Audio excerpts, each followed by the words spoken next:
오늘 본문의 이스라엘 백성은 출애굽을 해서 드디어 그들의 목적지인 가나안 땅 남쪽 초입에 도착을 하게 되었습니다. 지도를 보여주시면 애굽을 나와서 이제 시내산까지 내려갔다가 시내산에서 위쪽으로 올라와서 이제 가데스 바네아에 그들이 도착을 했습니다. 이스라엘 백성의 광야는 굉장히 크고 두려운 시간이었을 것입니다. 우리가 쭉 살펴봤던 것처럼 이스라엘 백성은 광야에서 실패했습니다. 그들은 계속해서 원망했고 불평했습니다. 그래서 하나님의 징계 가운데 있었습니다. 긴 시간은 아니었지만 이스라엘 백성에게 긴 시간처럼 느껴졌을 것입니다. 신명기 1장을 보시면 이 시내산에서 가데스 바네아까지 10하루길이다 이렇게 이야기해요. 10하루길. 먼 길은 아닙니다. 우리도 인생을 살아가면서 느끼는 것은 절대적인 시간과 상대적인 시간이 있다는 것입니다. 우리가 하나님과 친밀하게 교제하며 이 인생의 광야길을 걸어갈 때 그 시간은 짧게 느껴질 것입니다. 그러나 우리가 하나님과의 교제 없이 목적 없이 인생의 광야길을 걸어갈 때 그 길은 굉장히 길고 멀게 느껴질 것입니다. 어쨌든 이스라엘 백성은 광야에서 실패했지만 그들은 가나안 땅 초입에 도착하는 데는 성공을 했습니다. 그리고 그 가나안 땅 초입에서 12명의 정탐꾼을 보내고 있습니다.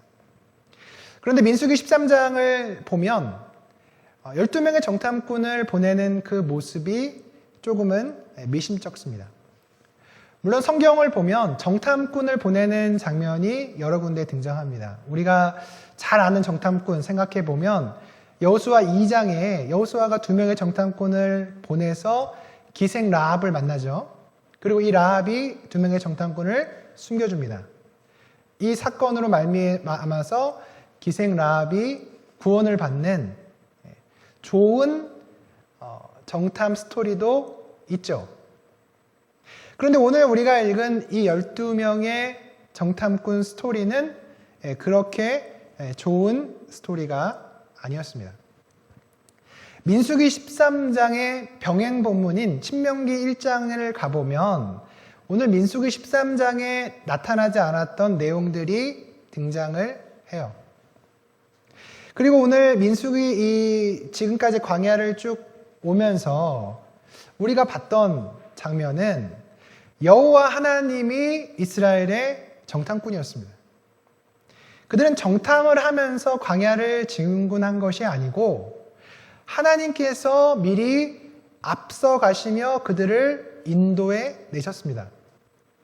민수기 10장 33절을 보시면 그들이 여호와의 산에서 떠나 3일 길을 갈 때에 여호와의 언약궤가 그 3일 길에 앞서가며 그들의 쉴 곳을 찾았고, 신명기 1장 33절을 보시면 그는 너희보다 먼저 그 길을 가시며 장막 칠 곳을 찾으시고 밤에는 불로 낮에는 구름으로 너희가 갈 길을 지시하신 자이시니라. 신명기 1장을 보면 먼저 가셨다 이 표현이 굉장히 여러 번 등장해요. 먼저 가셔서 이스라엘 백성을 위해서 정탐을 하시고 그들을 정탐하신 땅으로 하나님께서 인도하셨죠. 신명기 9장 3절을 보시면 오늘 너는 알라 내 하나님 여호와께서 맹렬한 불과 같이 내 앞에 나아가신즉 여호와께서 그들을 멸하사 내 앞에 엎드러지게 하시리니. 하나님께서 이스라엘 백성을 인도하실 때 그분은 정탐꾼이셨고 그분은 전사셨습니다. 미리 정탐을 하시고 이스라엘 대신 싸워주시고 이것이 하나님의 역할이었습니다. 그래서 이 가나안 땅에 들어갈 때 정탐꾼은 필요하지 않았을 것입니다. 신명기 1장을 보시면 오늘 민수기 13장에 드러나지 않은 스토리가 나오는데요. 신명기 1장 20절에서 21절을 보시면 내가 너희에게 이르기를 우리 하나님 여호와께서 우리에게 주신 아모리 족속의 산지에 너희가 이르렀나니 너희 하나님 여호와께서 이 땅을 너희 앞에 두셨은즉 너희 조상의 하나님 여호와께서 너희에게 이르신 대로 올라가서 차지하라. 두려워하지 말라, 주저하지 말라 한즉 모세는 이 가데스 바네아에 이르렀을 때 주저하지 않고 용기를 내서 그 땅에 들어가기를 원했습니다. 그래서 이스라엘 백성에게 올라가서 차지하라, 두려워하지 말라, 주저하지 말라 이렇게 명령을 했는데 이스라엘 백성은 주저하고 있습니다. 1장 22절 23절 보시면 너희가 다 내 앞으로 나와 말하기를 우리가 사람을 우리보다 먼저 보내어 우리를 위하여 그 땅을 정탐하고 어느 길로 올라가야 할 것과 어느 성읍으로 들어가야 할 것을 우리에게 알리게 하자 하기에 내가 그 말을 좋게 여겨 너희 중 각 지파에서 한 사람씩 12를 택하매. 이스라엘 백성의 이러한 요구를 모세가 수용하죠. 그리고 나서 오늘 민수기 13장을 보면 하나님이 명령을 하십니다.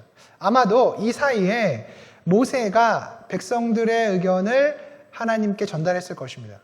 그리고 하나님은 그 내용을 전달하셔서 명령을 내리고 있습니다. 이스라엘 백성의 요구는 표면적으로는 그럴듯해 보였습니다.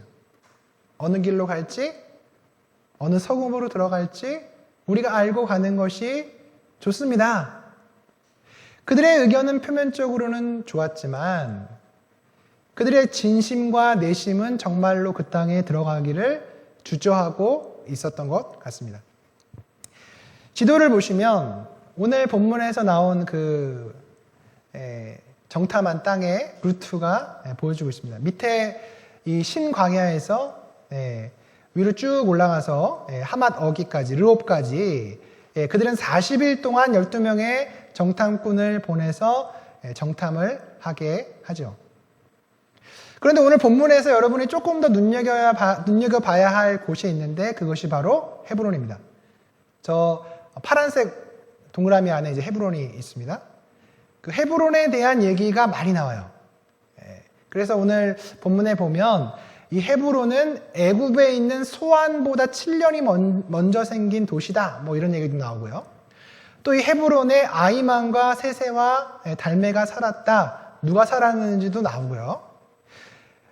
이 가나안 땅을 40일 동안 정탐했는데 여러 곳을 봤을 텐데 오늘 성경 기자는 굳이 헤브론을 굉장히 강조해서 이야기를 하고 있다는 것을 생각해 볼 필요가 있어요.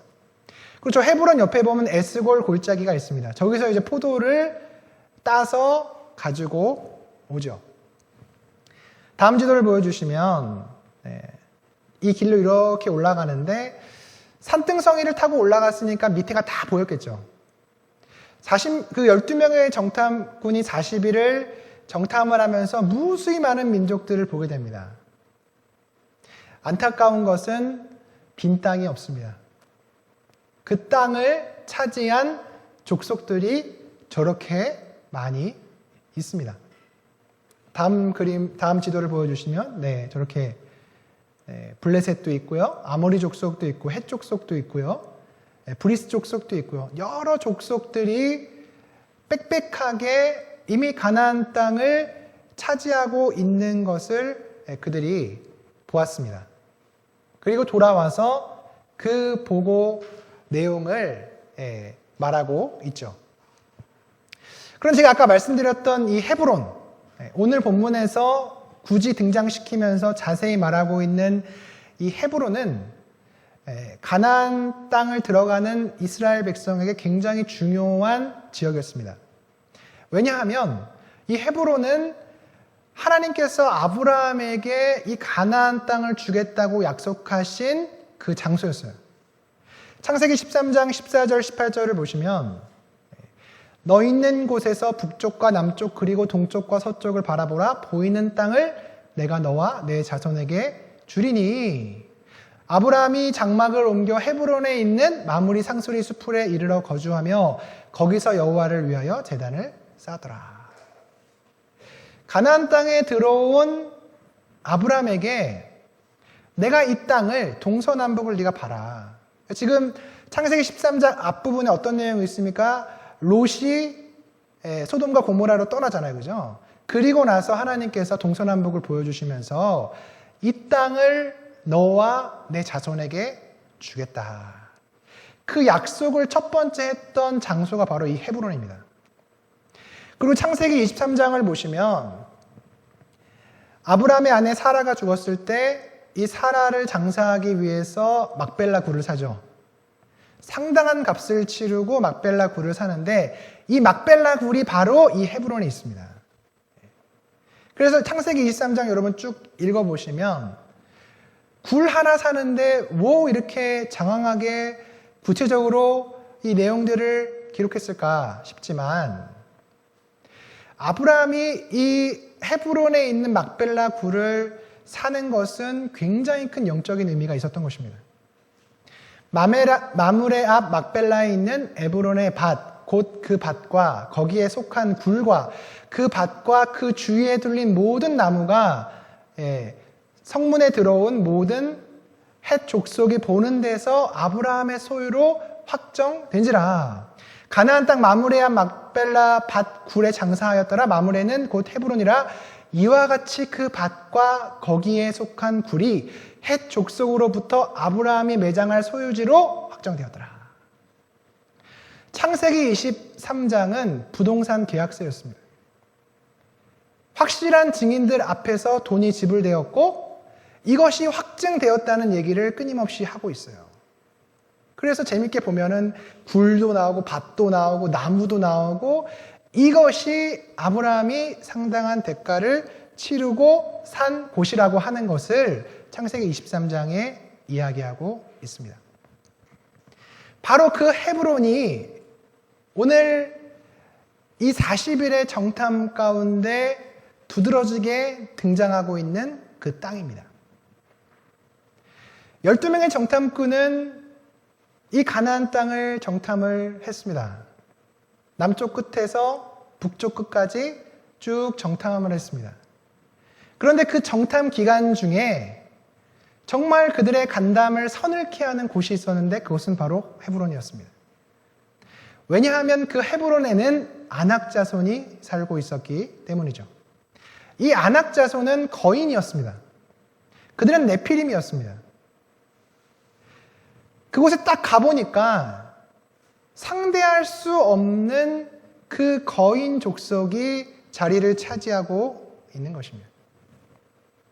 아마 12명의 정탐꾼들은 굉장히 많이 놀랐을 것입니다. 그 그림을 한번 보여주시면 이게 귀스타프 도레의 살해 장례라고 하는 그 파나라고 합니다. 파나. 막벨라 굴이 있는 헤브론. 다음 사진을 보여주시면 이게 실제로 뭐 18세기, 19세기의 헤브론을 이제 그림으로 그린 거라고 합니다. 저 헤브론을 보십시오. 거인이 살 만큼 뭐 이렇게 매력적입니까? 저는 잘 모르겠어요. 저기 왜 거인이 살았을까? 차라리 블레셋이 사는 해변이 더 괜찮지 않았을까?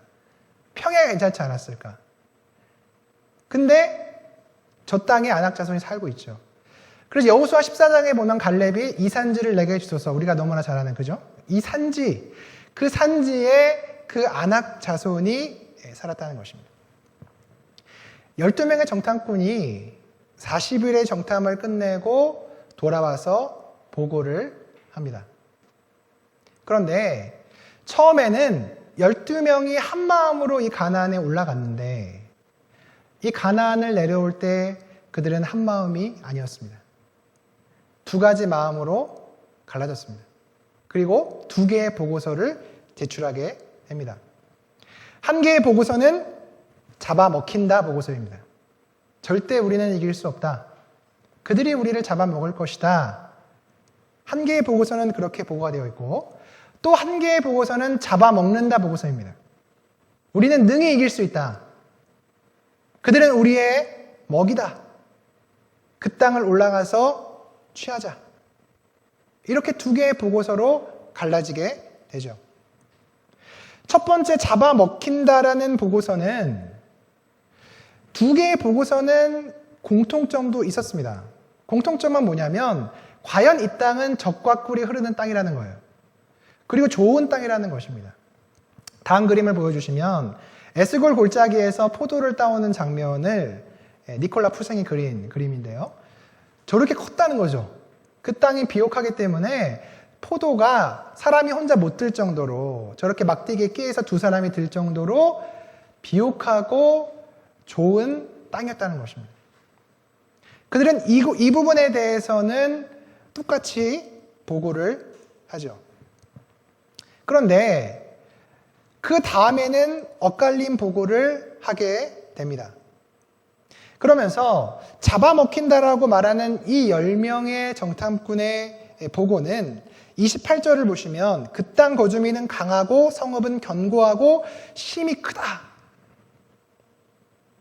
또 29절을 보시면 아말렉인은 남방 땅에 거주하고 헤딘과 여부스인과 아모리인은 산지에 거주하고 가나안인은 해변과 요단가에 거주한다. 즉 빈 땅이 없다. 모든 땅의 사람들이 빽빽하게 들어차 있다. 또 31절을 보시면 우리는 능히 올라가서 그들을 치지 못하리라. 그들이 우리보다 강하다. 그리고 그 땅은 우리를 삼키는 땅이다. 그런데 이렇게 부정적인 보고를 한 10명의 근본적인 이유는 헤브론에 사는 아낙 자손 때문이었습니다. 그것이 근본적인 이유입니다. 거기서 아낙 자손을 보았으며 신장이 장대한 자들이며 네피림 후손인 아낙 자손의 거민을 보았다는 것입니다. 그들은 그들을 보고 이 싸움은 절대로 이길 수 없다라고 하는 결론을 내리죠. 그리고 멋진 단어를 사용합니다. 우리는 스스로 보기에도 메뚜기 같았다. 레위기의 말씀을 이렇게 보시면 하나님이 먹을 음식을 이렇게 다 알려주시는데 그 중에 가장 작게 먹을 수 있는 게 메뚜기예요. 메뚜기. 그러니까 자기들도 이제 먹는 것 중에 가장 작은 것을 비유로 말하고 있는 거예요. 우리는 스스로 보기에도 메뚜기 같아서 결단코 이길 수 없다. 이렇게 10명의 정탐꾼이 보고서를 냈습니다. 그런데 이에 반해서 2명, 여호수아와 갈렙은 우리가 잡아먹을 수 있다. 그들은 우리의 먹이다라고 하는 보고서를 제출하죠. 그런데 이 보고서는 그렇게 구체적이지 않아요. 그냥 똑같은 공통 부분이 있고 나서 그들은 우리의 먹이고 곧 올라가서 그 땅을 취하자 능히 이긴다. 이게 끝입니다.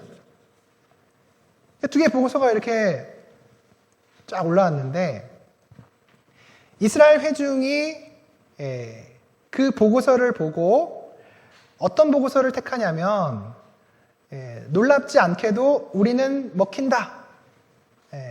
잡아먹힌다의 보고서를 택합니다. 이스라엘 백성이 출애굽을 해서 광야를 지나올 때 그들이 했던 행태를 살펴보면 당연히 10명의 보고서를 택했을 것 같습니다. 그죠? 그들은 끊임없이 원망했고 끊임없이 하나님을 불신했고 그래서 회초리를 맞으면서 이 땅까지 온 거 아닙니까? 그런데 이 마지막까지 그들은 신앙의 보고서를 택하지 않고 불신앙의 보고서를 택해요. 다베라에서도 그랬고 기브롯 핫다와에서도 그랬고 미리암과 아론의 반역에서도 그랬고 오늘 이 본문에서도 그렇습니다. 우리의 모습을 살펴보면 우리는 우리의 과거와 현재를 보면 우리의 미래를 볼 수 있죠. 난 지금 어떻게 행동하고 있는가? 나는 어려움이 왔을 때 어떻게 반응하고 있는가를 보면 앞으로 또 난 어떨 것인가가 그려집니다. 이스라엘 백성은 일관성을 갖고 있었습니다. 그들은 신앙이 없었어요. 그리고 그들은 원망하는 것에 굉장히 익숙했습니다. 원망 습관을 가지고 있었습니다. 그래서 14장 1절을 보시면 온 회중이 소리를 높여 부르며 밤새도록 통곡했다는 것입니다. 놀랍지 않습니다. 이전에도 그들은 그랬습니다. 또 2절을 보시면 모세와 아론을 원망하죠. 그러면서 애굽 땅이나 광야에서 차라리 죽었으면 좋았을 것을 왜 우리를 이렇게 인도했냐, 그렇게 원망을 하고 있습니다. 그런데 이러한 원망이 무서운 것은 오늘 이스라엘 백성들이 원망하면서 발전되어가는 그런 생각 가운데 우리가 살펴볼 수 있어요. 원망은 원망으로 끝나지 않습니다. 그들이 원망하고 나서 어떻게 발전을 합니까? 자기 망상으로 발전하죠. 3절에 보시면 어찌하여 여호와가 우리를 그 땅으로 인도하여 칼에 쓰러지게 하려 하는가. 하나님이 자기들을 이스라엘 백성을 인도해내서 그들을 광야로 인도해낸 이유가 칼에 죽게 하기 위한 것이라고 그들이 생각하는 거예요. 원망하더니 불신하면서 하나님의 의도를 왜곡하기 시작합니다. 그리고 나서 어떻게 발전을 합니까? 우리 처자까지도 사로잡힐 것이다. 그러면서 하나님을 원망하고 하나님이 그들을 이스라엘 땅에 이끌어낸 그 본의를 왜곡하기 시작하죠. 그리고 신명기 1장 27절을 보시면 장막 중에서 원망하여 이르기를 여호와께서 우리를 미워하심으로 아모리 족속의 손에 넘겨 멸하시려고 우리를 애굽 땅에서 인도하여 내셨다. 하나님은 나를 미워해. 우리 너무 자주 하는 말 아닙니까? 그죠? 하나님 나를 미워해. 나한테만 왜 그러지? 원망을 하면 그 원망 다음의 프로세스가 하나님에 대한 왜곡으로 넘어간다는 것입니다. 그 이스라엘 백성이 거기서 밤새도록 울부짖다가 통곡하다가 생각해낸 게 이거예요. 하나님이 나를 미워하시고 우리를 미워하시고 아 그렇구나. 우리를 이 땅으로 이끌어내서 칼에 죽게 하려고 우리를 불렀구나. 잘못된 방식으로 치닫고 있습니다. 그리고 그 다음 단계는 뭐냐면 완벽한 거역의 길로 그들이 가고 있어요. 애굽으로 돌아가는 것이 낫지 않느냐. 우리가 한 지휘관을 세워서 애굽으로 돌아가자. 하나님이 세운 모세를 제껴버리고 새로운 자신들의 지도자를 세워서 애굽으로 돌아가려고 합니다. 참 놀라운 것은 민수기를 보면 이 이스라엘 백성은 애굽 땅을 너무나 그리워합니다. 거기서 고기 먹었던 것도 그리워하고 애굽 땅에서 그렇게 그리워하는데 여러분 출애굽기를 한번 보십시오. 그들이 얼마나 학대를 당하고 얼마나 힘들었고 그래서 얼마나 하나님께 부르짖었는지가 출애굽기에 나와 있어요. 애굽 땅에서의 이스라엘 백성은 그렇게 행복하지 않았습니다. 그들은 거기서 학대를 당했습니다. 채찍을 맞았습니다. 그런데 그들은 하나님 앞에 원망하고 자기들의 망상 속에 사로잡힐 때 애굽을 위하기 시작해요. 그리고 그 애굽으로 돌아가기를 원하고 있습니다. 그런데 성경에서 애굽으로 돌아가는 것은 금기어예요. 하나님이 그것을 기뻐하시지 않습니다. 그래서 민수기 16장 13절에 이 고라 자손이 반역했을 때 16장 13절을 보여주시면 뭐라고 말하냐면 네가 우리를 적과 꿀이 흐르는 땅에서 이끌어내어 광야에서 죽이려 함이 어찌 작은 일이기에 오히려 스스로 우리 위에 왕이 되려 하느냐. 여기서 우리를 적과 꿀이 흐르는 땅에서 이끌어냈다. 여기가 어디입니까? 애굽이라는 거예요. 이 사람들이 애굽을 적과 꿀이 흐르는 땅이라고 얘기하고 있습니다. 하나님이 허락하신 적과 꿀이 흐르는 땅은 가나안인데 이게 완전히 바뀌어버렸어요. 그리고 자기들이 착취받고 억압받고 채찍을 맞았던 그 죄된 땅 애굽을 적과 꿀이 흐르는 땅이라고 이야기합니다. 하나님이 얼마나 열받으셨는지 민수기 16장에 보면 땅을 갈라서 그들을 삼켜버려요. 여러분 하나님은 인자하시고 자비하시죠. 근데 우리가 선을 넘으면 안 됩니다. 가끔은 원망할 수 있습니다. 가끔은 조금 우리가 상태가 안 좋을 수도 있죠. 그런데 이스라엘 백성처럼 올곧게 한 방향을 바라보며 하나님께 원망하고 하나님을 왜곡하고 애굽으로 돌아가겠다. 여러분, 그것을 견제하면 그 끝은 망하는 것밖에 없습니다. 그것은 죽는 것밖에 없습니다. 그래서 우리는 원망하고 불신앙하는 것에 대해서 경계하며 늘 깨어 있어야 되는 것입니다. 원망의 좋은 열매는 하나도 없어요. 원망하면 이 프로세스를 따라서 쭉 가게 되어 있습니다.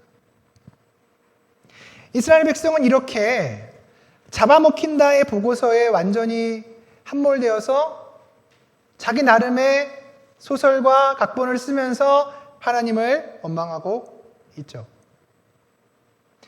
그런데 정말로 놀라운 것은 여호수아와 갈렙입니다.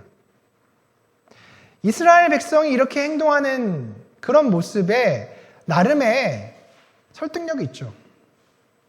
하나님이 허락하신, 하나님이 약속하신 그 가나안 땅에 왔는데 거기 아낙 자손이 있는 거예요. 아니, 하나님이 허락하신 그 땅에 왔는데 어떻게 여기 네피림이 있고 거인이 있고 아낙 자손이 있습니까? 그렇게 원망하고 난 돌아가겠습니다. 어찌 보면 그것이 더 설득력 있는 모습일 것 같기도 해요. 그런데 오늘 여호수아와 갈렙은 그들의 말에 동조하지 않습니다. 그리고 우리는 능히 이 땅을 차지할 수 있다. 그들은 우리의 먹이다. 우리가 잡아먹을 수 있다. 라고 주장을 하면서 그들의 주장을 굽히지 않고 있어요. 여호수아와 갈렙이 이렇게 이제 이야기를 하니까 이스라엘 백성이 돌을 들어서 죽이려고 하잖아요. 여러분, 모두가 예스라고 할 때 나 혼자 노라고 말하는 것은 정말 쉽지 않죠. 게다가 오늘 이 이스라엘 백성 한 200만이나 되는 이 수많은 사람들이 돌을 들었습니다. 여러분, 아마 200만 명이 돌을 들어서 그 돌 맞으면 금방 죽을 것 같아요. 200만 개의 돌이 날아오면 그거 어떻게 맞습니까? 그죠? 그런 위협에도 불구하고 여호수아와 갈렙이 우뚝 일어나서 자신의 옷을 찢으면서 자신의 신앙을 견지하고 있어요. 이게 굉장히 놀라운 거죠. 어떻게 그럴 수 있을까? 모두가 아니라고 말하는, 모두가 하나님을 불신하고 있는 이런 상황 가운데 어떻게 용기를 내서 그렇게 일어나서 아니다. 우리는 이 땅을 차지할 수 있다. 어떻게 그렇게 말할 수 있을까? 14장 8절을 보시면 여호와께서 우리를 기뻐하시면 우리를 그 땅으로 인도하여 들이시고 그 땅을 우리에게 주시리라. 다만 여호와를 거역하지는 말라. 또 그 땅 백성을 두려워하지 말라. 그들은 우리의 먹이라. 그들의 보호자는 그들에게서 떠났고 여호와는 우리와 함께 계시느니라. 그들을 두려워하지 말라. 여호수아는, 갈렙은 이렇게 그 돌을 들고 있는 수많은 군중 앞에서 자신의 주장을 꺾지 않죠. 그래서 여러분, 뒤에 보면 이 갈렙이 헤브론을 차지하잖아요. 이 산지를 내게 주소서 하면서 40년 뒤에 이 땅에 들어가요. 저는 본문을 묵상해 보면서 지금 이 상황 가운데 최대의 피해자는 여호수아와 갈렙이에요. 왜냐하면 여호수아와 갈렙은 잘못한 게 없는데 가나안 땅에 들어가는 게 40년 유예됐잖아요. 차라리 여호수아와 갈렙이 원망을 했으면 차라리 그것은 봐줄만 할 것 같아요. 그죠? 우리는 믿음을 들여서 올라가겠다고 했는데 나머지 백성들 때문에 그들이 광야에서 40년을 허비한 거잖아요. 여호수아와 갈렙은. 근데 여러분, 놀라운 것은 여호수아와 갈렙은 원망하지 않습니다. 잘 보십시오. 원망하는 사람은 어떤 상황에도 원망해요. 또 원망합니다. 또 원망합니다. 하나님이 나를 사랑하지 않고 미워한다고 얘기하고 다시 나는 내가 나온 저 애굽 땅, 죄된 땅으로 돌아가겠다. 나 죄 짓고 그냥 내 마음대로 막 살겠다. 돌아가요. 그런데 여러분, 원망하지 않는 사람은 어떤 상황이 와도 원망하지 않습니다. 여호수아와 갈렙이 원망하지 않는 거예요. 그리고 갈렙이 이 40년의 그 믿음을 고지하고 가나안 땅에 들어가서 여호수아한테 말하는 거잖아요. 이 산지를 내게 주소서. 내가 이 땅을 차지하겠습니다.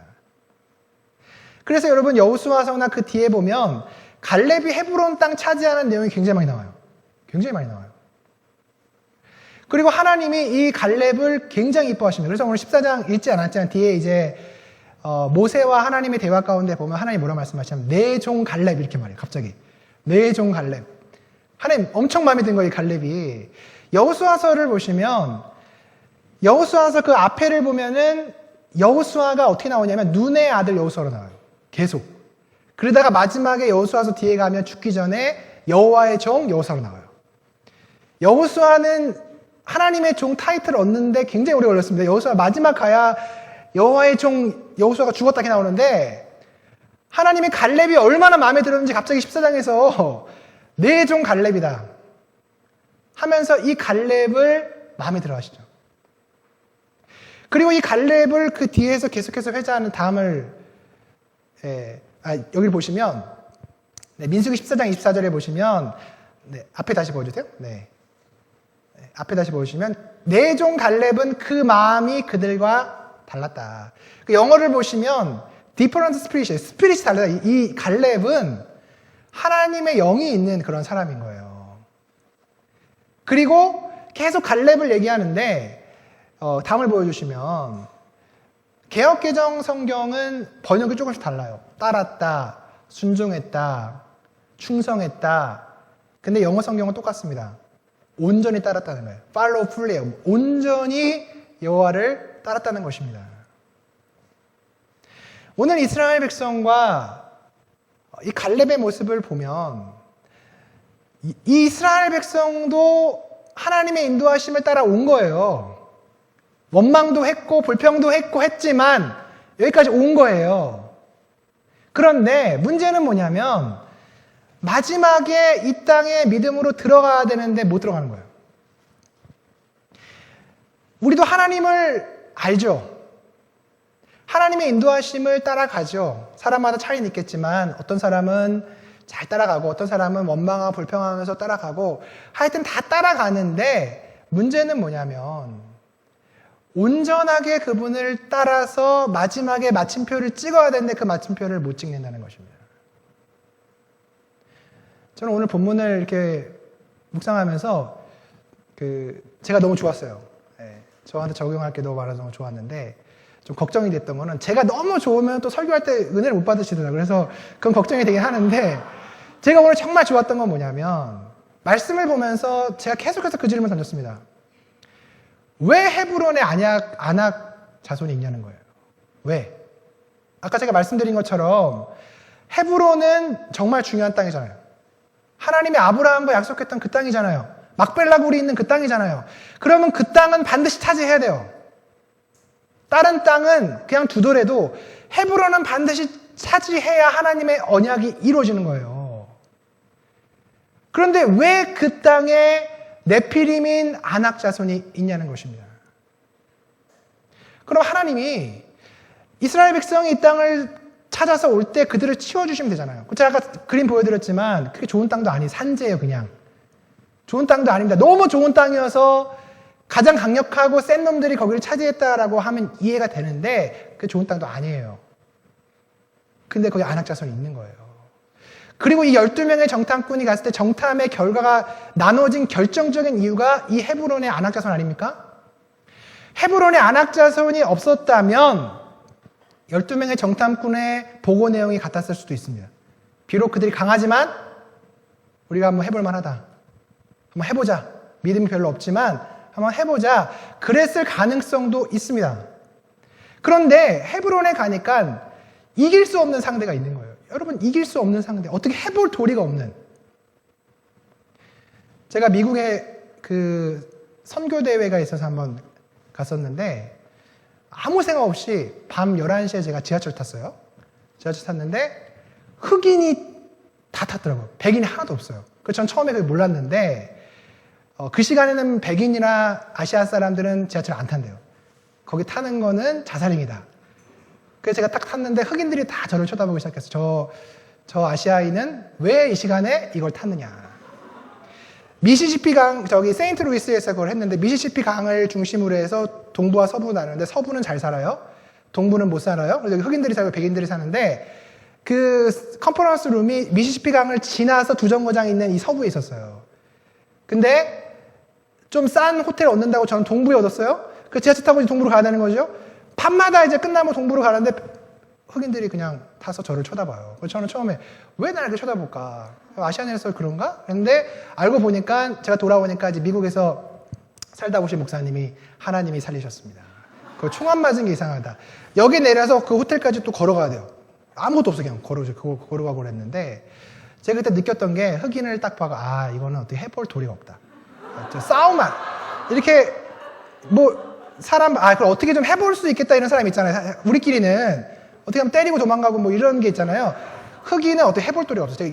이게 이 사람한테 맞으면 끝나겠구나. 지금 10명의 정탐꾼의 생각은 그거예요. 해볼 도리가 없어요. 어떻게 좀 이렇게 여지가 있으면은 그래도 그 작은 믿음이나마 들여서 들어갔겠죠. 여지가 없는 것입니다. 해볼 도리가 없어요. 싸우면 이거는 100점 100패예요. 어떻게 때려보지도 못해요. 키 차이가 나서 손 한번 뻗어보지 못하고 끝날 전쟁인 거예요. 그런데 왜 아낙 자손이 그 헤브론에 있냐 이것입니다.